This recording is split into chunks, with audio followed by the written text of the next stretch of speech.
Kocha kumenyereza uri kumwe na assistant wawe wigeze kubera assistant ntibyagutonze ntibyakugoye kwa kubikoreramwo uwo mwuka wari umeze gute? Bon ego bisanzwe ndakubwije ukuri ugitangura biragoye kubera coach aho niwe yari head coach je nari assistant wiwe rero ico gihe sikintu novuga nti cyanyoroheye kubera ubumengo uvuye ngaha n'urutugu rukuze rwasumba izosi isigwe ko muri yari equipe muri Kenya Cap Vert ya muri Cap Vert ko ijya rero abantu baravuga yuko ngo twayinegirije nibaza ko mutari mugiye kunegirije kameme kirazira mugabo hari ikintu kimwe gishobora gushika ugasanga Yes, ibihe byiza cyane kuri we mukunzi wa Otam Podcast, nizere kumeze neza cyane aho uri hose kubari mu Burundi ndetse n'abari mu makungu, nizere ko mukomeje kugira ibihe byiza cyane. Abadukurikirana bari ngaha mu gisagara ca Bujumbura mwicabe na cyane cyane kuri ku kibuga cya Club Urunani ndabaramukije cyane. Abadukurikirana bari kuri department ndetse n'abandi muri America USA namwe ndabayifurije kugira ibihe byiza cyane. Nitwa Suleiman niyo nkuru turi muri Otam Podcast ndi kumwe. Reka ndabivuge muri rw'igifaransa niho bavuga ngo ndi kumwe na légende, je suis très content de recevoir l'emblématique légende du club du basket, légende burundais, l'international burundais, le coach emblématique Elvis Hakizimana muri studio za Otam Podcast. Tuguhaye ikaze Elvis aka Gafyisi. Ndabaramukije cyane papa Otam. Ndakuramukije nishimiye kwakira muri studio. Najewe nagiye kwa ndi kumwe nawe kwa kiganiro. Elvis umwe mu bamenyereza twabonye mu bakinyi twabonye umwe abarundi bazi uyu munsi nabonye mengo abaye Elvis wundi kuko kumwe buri karume no munsi niko nabibonye ariko harenzeho ikindi kintu umubiri ukomeje kwiyongera. Sinzi ngira ngo ni Imana uko babivuga. Ni kubera Imana. Kubera Imana. Kwiyegeranya boro après saison umuntu aba yarakinye kandi ndende umubiri ukaruhuka umubiri utanguye kuruhuka kwa gukonga tarabye bigenda biragabanuka umuntu akagenda boro reka rero nakire Elvis hano muri studio. Yes, rero namashimwe cyane nakira Elvis, reka ndamusabe kumure Douglas nka technicien ariko aradufasha amwerekane neza Elvis nawe aramurabe kumure. Tugiye kuganira byinshi cyane no bita Elvis, tugiye kuganira mu buryo bwiyaguye cyane. Elvis ku buzima bwiwe barebana ni Legend Sport. Elvis ubwa mbere reka ndagushimire kwa witabiye ubutumire bwanje. Ndabashimiye cyane papa Otam muma ubutumwa navuze nti sinogaba nitabe ubutumwa bw'umumenyesha makuru papa Otam kugira ngo tuganire kubyerekeye basketball mu Burundi.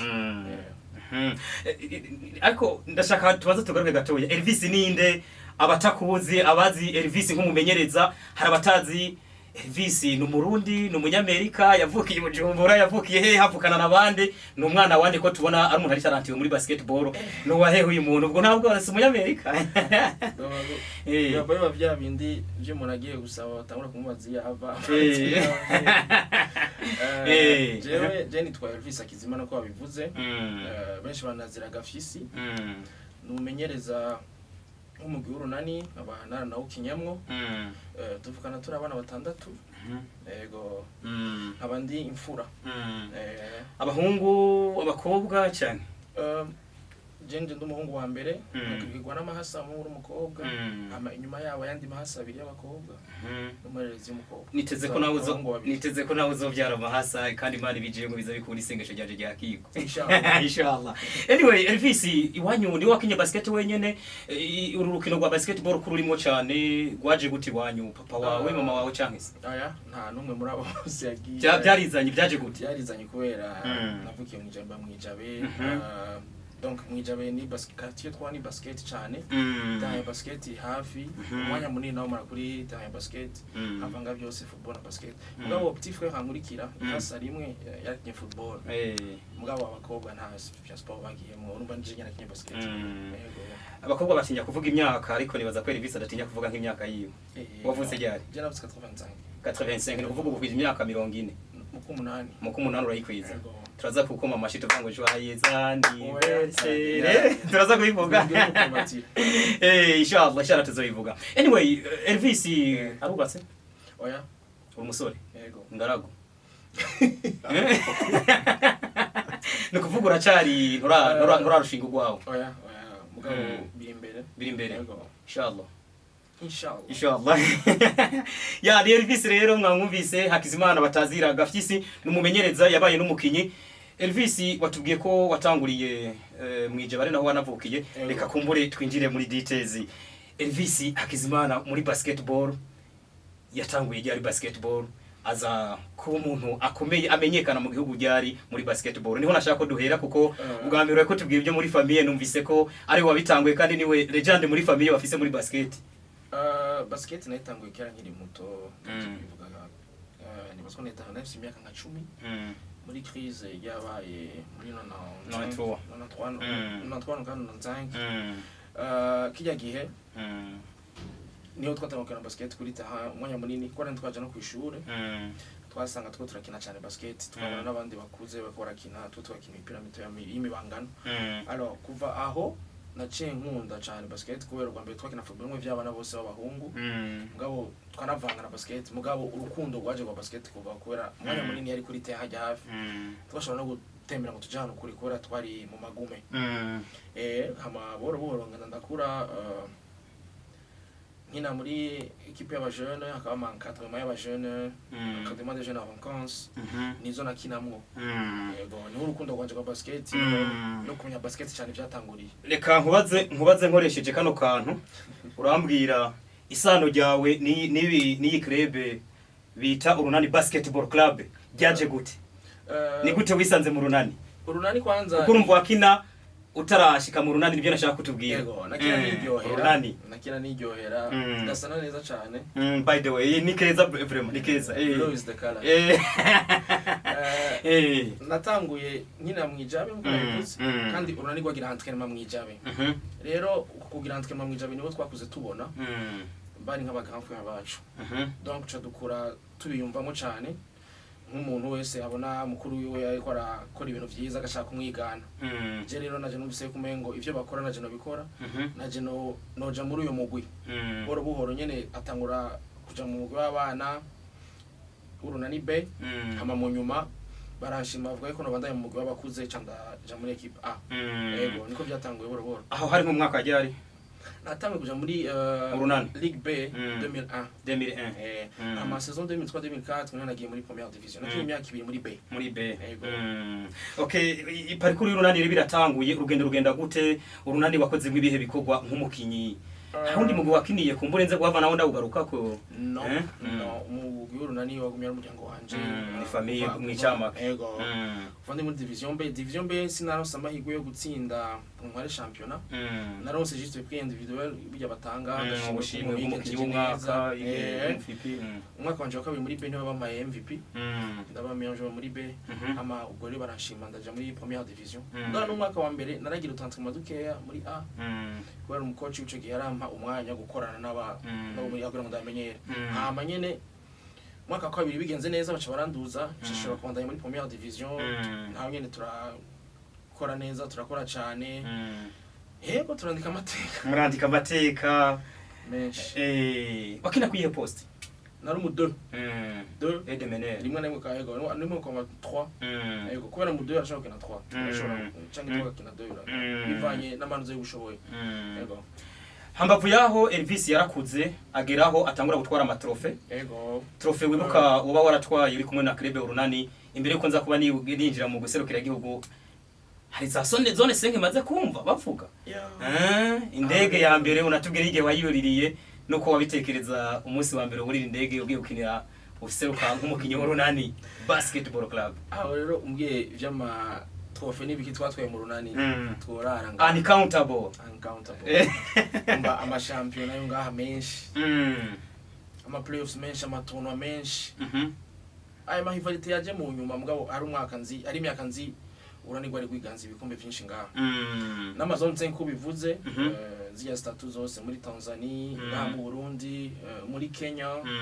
mu Uganda twaratsinzwe turagenda gukina muri Coupe d'Afrique ni club champion ni nk'ibi vya bari by'ukora yari ama club nyine abayambere wabo ugasanga batuma les meilleures équipes rero twebwe twaragiye duserukira Burundi muri Tunisie muri Maroc bon ibyo kuri indege natanga kuri indege kuvy'umupira 2011 tugiye gukina muri nuze ya mbere muri Maroc yego iyo bakinyi bagiye gufata indege keshi bagenda bashajije bafise n'amatraining amakoti kiniki iyi koti haraho yibuka canke iyi niyo muyu mwana y'imyaka ya hafi iyi koti ni y'urunani isi yo twatwa iyi ni ya hafi mugabo twadufise izindi twagenda twambaye zisa zimeze neza zinini za bleu blanc ego ziza kandi cyane ubuziba zigukwira neza gusumba waranavyibushe oya nico gihe warambara bijanye na size yawe kora twari dufise bareba gufi donc la commande haza baravye ku size akavuga ati unyambara L yambara XL yambara 2X nta kinyarige naho twafashanya kuri bande touche Richard cyangwa Tuzo rero boro buhoro naciye ntangura kwishiramwe iyo ntuzenya yuko nako cinga ishoboka kuko nabona yuko iyo uri hanze urabona ibindi bintu byinshi uri mu kibuga utabona a partir yaho rero naciye developer akakanuzenya ka analyse ya match ikenewe amanye ntamagaretse kaya une semaine 2 semaines après club irambwira ati urabaye nome nk'umu assistant coach nta kibazo de toute façon nguma hajya muri basket nguma hafi ya club yanje ubu nkwiye casquette y'umukinnyi nambaye casquette y'umu coach donc mbandanyirizamo ya passion yanje ya basket cyanda bandanyiriza 2022 yego none natangiye coaching no kuvuga wakinye imyaka 20 mu mugwi w'urunani yego imyaka 3 uri kurayimara uri coach wa club urunani la famille domestique fils domestique assistant uri assistant this time uri umumenyereza wa mbere kuba umumenyereza wa mbere muri coach uri kuri muri club y'urunani umenye uri kumwe n'abamenyereza ufate kuri mu bundi menyereza wa mbere umumenyereza wa mbere muri club y'urunani head coach cyongereza ni cishahirutse muri Amerika tubaza kubiganira ko navyo bisubiza mu coach wa usumenga ndi hejuru y'abandi bakocha mu oya uri n'umumenyereza wa mbere wabaye watowe nk'umumenyereza wa mbere mu mwaka uheze n'ubu nta uragukura kwiyo ngo murashara wa mbere nibaza ko nibeshye reka tubirabire season ya niko bizogenda kocha kumenyereza uri kumwe na assistant wawe wigeze kubera assistant ntibyagutonze ntibyakugoye kubikoreramwo uwo mwuka wari umeze gute bon ego bisanzwe ndakubwije kuri ugitangura biragoye kubera coach aho niwe yari head coach generally assistant wiwe rero ico gihe sikintu novuga nti cyanyoroheye kubera ubumengo uvuye ngaha n'urutugu rukuze rwasumba izosi sinigwe ko no bivuga rero bigenze uko urabajene ubwa mbere ukavuga uti c'est mon grand frère kubera hayo uri head coach birakenera yuko rimwe na rimwe aba assistant bawe umenga ni bakoresha donc kumva kumenga umukoresha ibiki byarangora mugabo je sinaja mu kumukoresha ahubwo naja bakupulisa mu kumuganiriza kugira ngo twishange amibi ama experience ame imitwe ibiki dukorane aba amem tanawe nyene ariko arampusa afasha muri coaching rero ubwa mbere byarangoye mugabo mu nyuma twavuye twumvikana tugakorana amuvugisha akamvugisha ko ari n'umuntu anabikunda nawe nyene rero abona ikintu kitameze neza cyangwa abona ico yoterera yarambwira tugakorana muri ubwo buryo yego uyu musi niwe wa mbere kandi mubanye neza nibaza ko n'umwaka weze mwatwaye n'ibikombe reka kumbure tugaruke kuri no sezo yawe ya mbere umumenyereza wa mbere muri VBL muri club y'urunani ni sezo kumbure ufise byinshi uvuga ko reka sabe technicien kumirira amatega toya tugaruke mu kanya Tureba tubandanya na Elvis nkuko naenda babwiye ya umumenyereza wa mbere uno munsi sezo ya 2024 ni y'abantu bibuka mu buryo bukomeye cyane kuri Elvis Hakizimana sezo wabaye watwaye ibikombe reka mvuge nka byose kamvuge igikombe cha championnat sezo régulière nande na playoff icyana tumyiserukira igihugu n'umwaka umeze gute ni sezo yagenze gute ni sezo warubona gute we kuri we ku ruhande rwawe nka kocha w'urunani yabaye sezo nziza kuri ku mugwi w'urunani kubera ibyo twari twatumwe nibyo twashikanye bakitunoma kuba head coach mission ya mbere bari gutwara igikombe rero twaragitwaye naho bitari byoroshe kubera novuga yuko imigwi yose ubiravye ya imigwi ikomeye yose yiteguye yaba Urunani yaba Dinamo nibaza ari ibintu abafana akunda kuvuga kenshi ngo bari yari yaberenga kandi ijya saison ijya 2024 biravye nivyo kubera les meilleurs muri bar bari bacengaha yaba mu Runani twadusaba Boasi twadusaba Sibanyoni abantu bafite amazina muri bar yaba na Dinamo Samokele Cheli ego Samkelo Amayo Maktar Gay ababiri Kamayenge na n'abajya batamatonge yes barafise equipe nziza cyane abantu bakiye no mu G League bagakina na Sama League donc ni bintu ubiravye yari kuri niveau yo hejuru cyane rero guca muri ivyo byose hama bashobora kuba champion yavuze ko kuri jewe byaramaye umunezero kandi n'ikizere yuko ndiko ndakora ibintu mu nzira yo kubera ntivyari byoroshe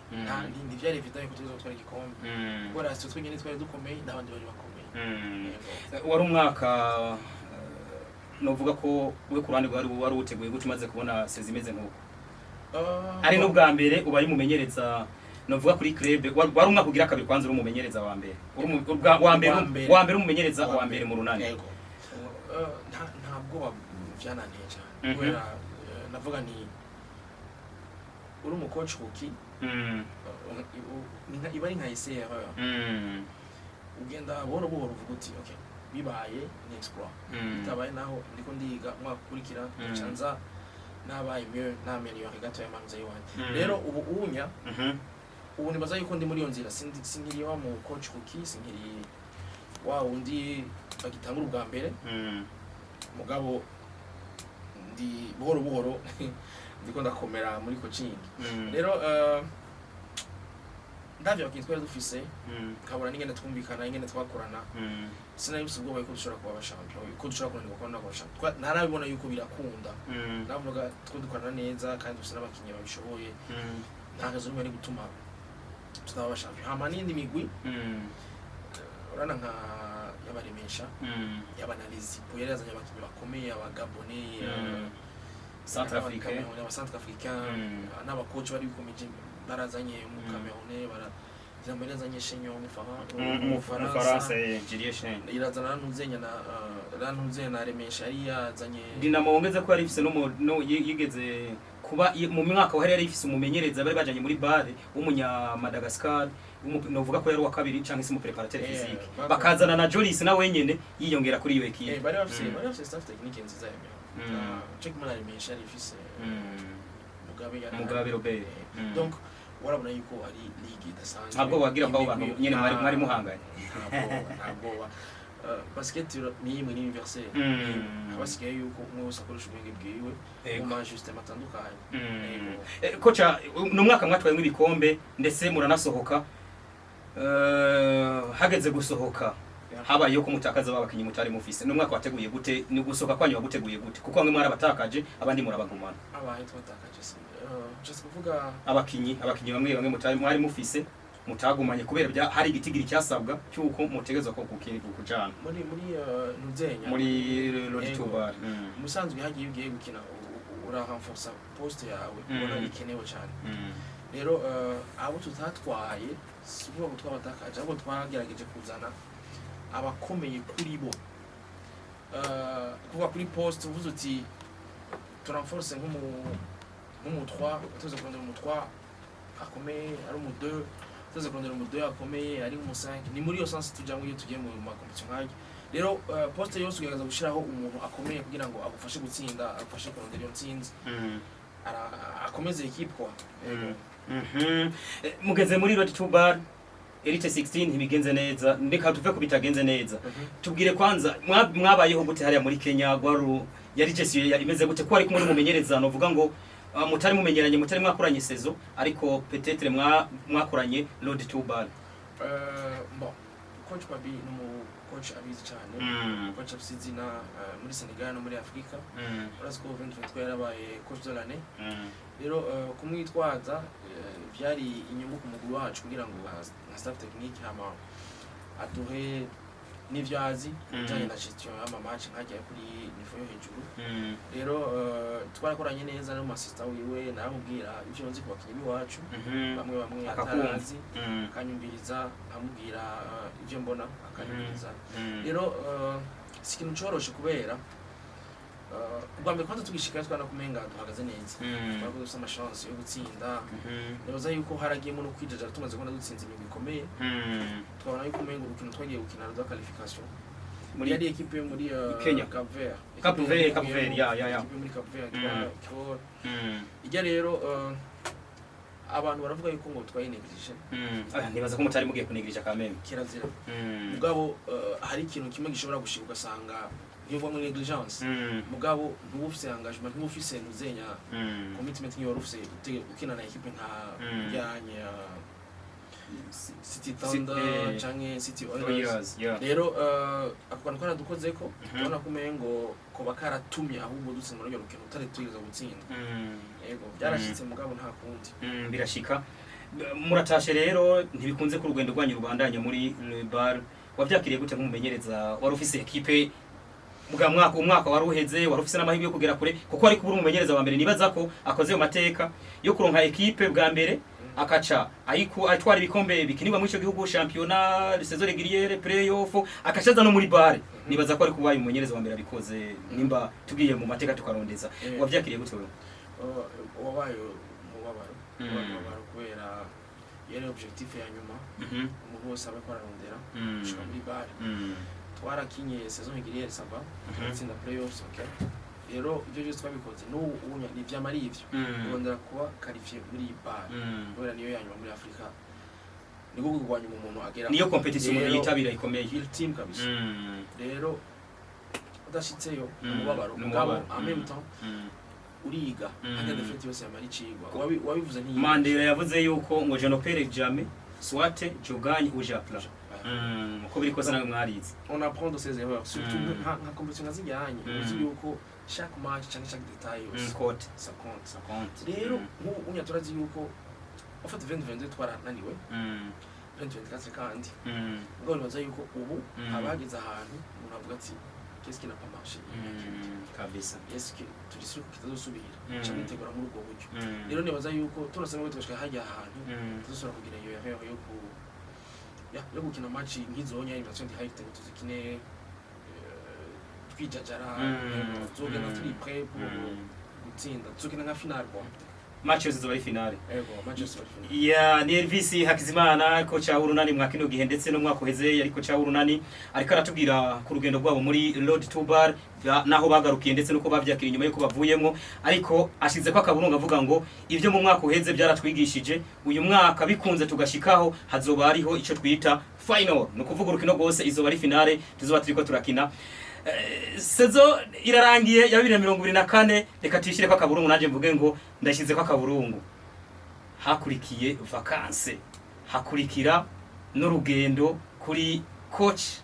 w'urunani bibaza n'urugendo ruhe uri kuradukurikira Elvis Hakizimana ayavuye muri Amerika ubwa mbere ho ugomba ufata urugendo kuja muri Amerika wavyakiriye gute byagenze gute imbere yo kuja muri Amerika ese muri Amerika warugiye mu biki ibyo wakuyeyo nibiki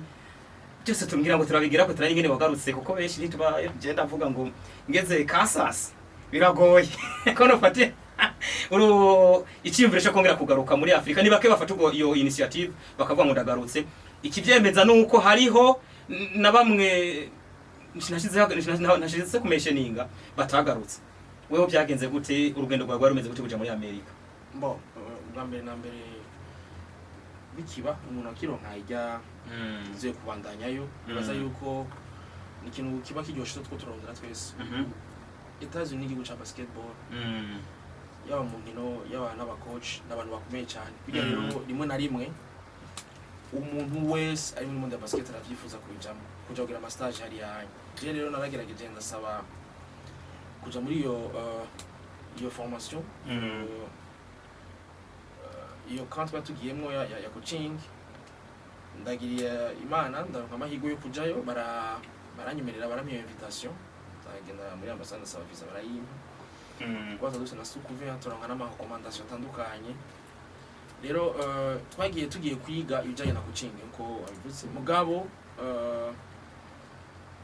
mu byo twiga c'est pas seulement ibi dusanzwe tubona ngaha hanze vya ufatwa coaching iri kwinshi hariho coaching strategy y'ibiki gaboro gukoca abantu mu buryo butandukanye hama no kwiga kuganiza abakinyi kubana n'abakinyi ivyo vyose n'ibintu hari abatwigisha rero ino abantu bashaka kubaza ati coaching kujanya muri terrain ugatanga ama strategy n'ibi ariko kumenya abantu uko barabikorana est-ce que abantu bumvikana barakwiyumvamwo wowe urabiyumvamwo ivyo byose birajamwe rero nibaza yuko urugendo twagize hariya gwabaye urugendo shure kandi rusivye ivyo gwatwunguye mu gutegura imigwi tuba dusanzwe turi kosha umunsi wa mbere ugera muri Amerika byari bimeze gute nisho kintu ca mbere kuko abantu bose twatwiyumvira hari mu kiye gisagara byari bimeze gute mu rugendo rwawe imbere yuko kumbure tunarava kugo rugendo rwakumva rwa rugendo wakuyemo ibintu byinshi yego yari yowayo nagiye yowayo mbaho gushikayo ni heza nyine heza sinovuga ko nabaye impressionné byatari ngabo par contre nabaye impressionné kuja kora match NBA kora ivyo tubona kuri kandi zari n'indoto za kora wa NBA ko biri kose umuntu wese akina basket aravyifuza udahakije mfumo wifuza kuja kora match uza kora match rero waravye match yande Indiana na Orlando yari match yoshe kora ivyo tubona kuri televiziyo n'ivyo ubona mu maso yandi cyo kimwe biratandukanye ni kuntu banyaruka sibyo nta naho bihuriye washise urabona uti wawe rero ego ntawe bihuriye from radio kuri televiziyo rero gisagara ni ciza abantu bameze neza baratera inkuru n'abantu bari yakira cyane bose they use English yes coach yes let's talk English brother uri tayari kugicengereza reka tubandanye mu kidogo karagaciyemo reka tubandanye mu cyongereza karagaciyemo kugira ngo n'abakunzi bawe bumve kutavuze ikirundi muri Amerika none uvuga ikirundi gute musanzwe igiye hari yanyu ngavuga ikirundi niyo nagutaho n'ivyo kuravuga rero ugenda uze kuvuga n'icyongereza nivyo no mu kwa applying uravuga kuvuga icyongereza hama kandi twarabanye n'abakinyi bavuga icyongereza byinshi bishanje mu kaganira karagaciyemo ndazi ko banavuga ko mu bantu bashobora kuba baganiriza abakinyi banzi indimi z'icyongereza ngaha mu Burundi baje baza uri mu bambere mu bamenyereza ngo baganiriza neza abakinyi bavuye hanze cyangwa se abantu bavuga ururimi rw'icyongereza ngo murahuza neza mu kuragora neza that's why kwarugira ngo abadukurikirana batwenge n'igifaransa nuko anyway reka tugaruke rero information iraheze ufashe n'ingingo yo kugaruka Elvis ni bake bagenda muri Amerika ngo bagaruke tureke kubeshana we byagenze gute wavyiyumvire gute ngo garuke mu gihugu cy'u Burundi katari bose bakunze kuvyiyumvira ibintu genda babipanze uvuga uti ngiye mu manu zenya muri formation ngiye gukora ibihama ntiwaduka ngo ndagiye ngo cenga umayoya abantu barashobora kuvyumvira uko bashaka kubera abantu niko bama abantu ufata abantu baragupangira ubuzima bwawe barakubwira ati waragiye uragaruka niba bazi gituma wagarutse wakoze ikosa ibiri muhira ibintu byinshi usanga umuntu aba afise agarutse gukora ino yaba by'umuryango yaba n'ibindi bintu bitandukanye umuntu wese afise amarezo by the way no kurongora birimo hari gushira gusanga navyo mu byahugaruka n'ibindi kurongora naje kugira ngo ndashobora kurongora mu Burundi cyangwa mu Amerika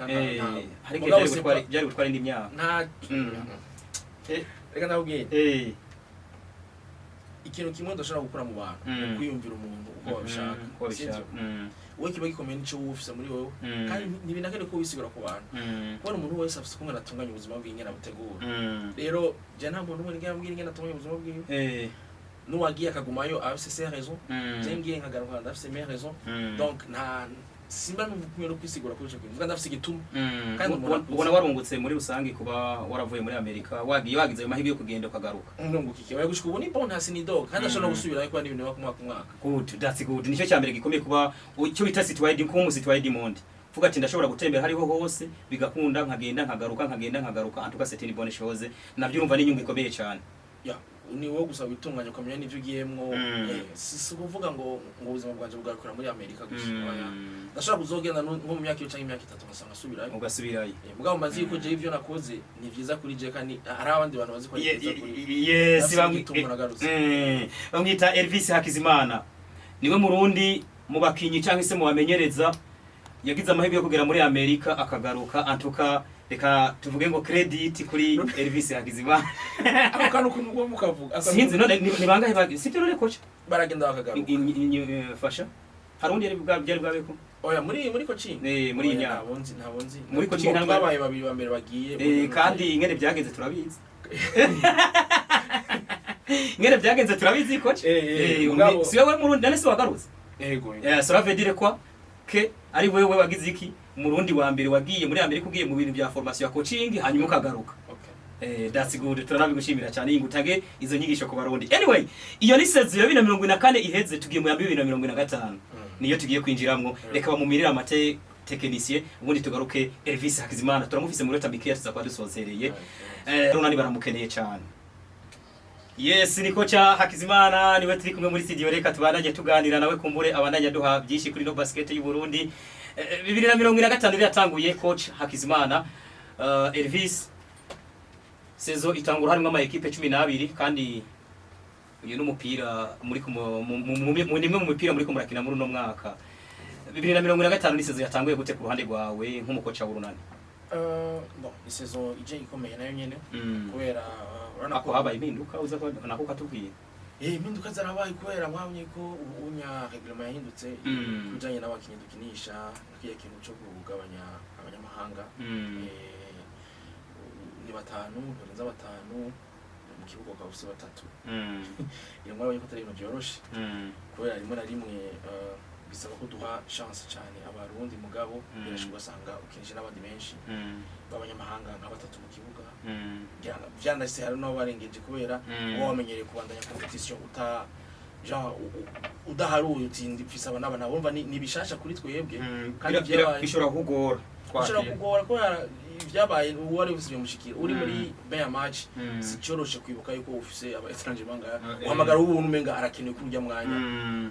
utarinze kwiyumvira ati umuntu cyangwa n'umunyamahanga rero ico ni kintu tuza kwiajusta ko twaje duha chance abarundi bacu rero ifuko n'abarundi bacu baba bari prêt gukina ko releva yo défi kubera sikintu gisanzwe yego imigwi yose urabona ko yikomeje yose irikomeje abarundi barose umwanya barakora yaba n'abanyamahanga nabo nyene abari ngahanye sabantu boroshe n'abantu bakomeye kandi uzi ko ligue biravye nyene imeze nk'imigwi itsindana urabona ko ari ligue ikomeye cyane yego uyu mwaka igice cya mbere kiraheze cy'ihiganwa defete zibiri ni defete wakiriye gute nk'umumenyereza w'urunani ni defete ubona kuzohava ukosora gute yego sindakubwira ibyo nzokora yanubwira ibyo nzokora technically ariko gusa uko wazakiriye no zose narabonye yuko aho twagwaye hose nagenda habona ora yaba match yaremesha badusumije ibintu ngufu engagement yabo yari hejuru cyane kuri muziki wacu bana ko abantu baje gukinisha ingufu bavuga bati tugende kugwana rero ico ni kintu baza kuzokosora natwe gutuza twiteguye kuri ico kintu physiquement techniquement ni match ya Dinamo twakinye kwa Mungu urabona yuko ni match twe ni je uko ndagenda yifata réussite twebwe nyatukundiye nta dushobora kwespera igize 6 sur 23 ku Marseille 6 contre 23 n'ivyo canke nara makosa fete aggressivité nitwari aggressive cyane ngiye abandi bagize indwe siri bagize yego nara makosa ura ubwa mbere dushikiye byaro bwa mbere kugira amakosa 6 match yose amakosa 6 bisigura twarabuze no dukubita cyangwa simwe bisigura n'amashuti ya twako biranga turagira turnovers menshi amamarché menshi ibintu bishikira meya mu marché si wowe nyene bijye n'ibintu uvuga uti hari iminsi uvuga uti no musi ntacu bwana twibwirige tubatsinda Dinamo cagihe ya coupe de l'unité mu twatangura imbere asoso bagize nabo réussite ni yabaye ikirenga mwa Marseille bagize 14 même si 32 ibintu n'ivyo n'umenya nambana n'amashuti ni ya cari kirenga n'ama byari byinshi nabo nyene donc ari ibintu ubona uti ibi bintu samahoro samahoro rero ivyo bikosoka gute rero ibyo coach rero birakosoka kubera n'ibintu usubiyemo kugira ngo n'imisi yose bizoba imisi yose zizoronka 623 kandi isi imisi yose zizoreka kugira kuba agressif donc turashobora gutaha tukiyumvira ati qu'est-ce qui n'a pas marché twebwe pourquoi il y a une marque d'agressivité voilà ibyo byose kira mu kiko bavuga uti est-ce que ivyo nakoze irya ari version wanje uri umukinyi ukira uri umucoach bavuga uti est-ce que amakombino ama gestion agize amakombino agenda agira abakinyi ama rotation byari ivyo byose twacubira kubera turagira ama video apwe bavuga uti okay twagize amakosa na tukosora kwikira mugabo nta nubwo waje bine si defete no ngo zicaze inyamika hasi ngo kora je nk'umucoach ngiye hasi kora defete ntacu nobandi ko nafashe kipe vyo nangwa no kuvuga tuwero premier muri equipe iyo bibinaniweranye kuri wewe byose biba bifuza yego umva defete ni aba coach ifite ni abakinyi rero iyo defete ibaye je nk'umucoach abo nigerageza kwiyumvira nkavyura umutwe nkiyumvira tubikosore gute hama nkamenya ni kugira ngo ngiye hasi kagumayo n'abakinyi sino nkagenda bahamagara ngo zigwe matwa alors il faut yuko nguma ndi positif ntabwo nti on va corriger sura gutangura saison tuzo kwanza championnat tuzokosora nana hama nkamuca mpamagara abakinyi tukaganira nyene twigira change ama tugatora inyishu hamwe kocha nyemerera tugende tugira ku musozo Elvis ubwa mbere reka ndagushimire kwa witabiye ubutumire bwanje ndabashimiye cyane papa Utamu muma ubutumwa navuze nti sinogaba nitabe ubutumwa bw'umumenyesha makuru papa Utamu kugira ngo tuganire kubyerekeye basketball mu Burundi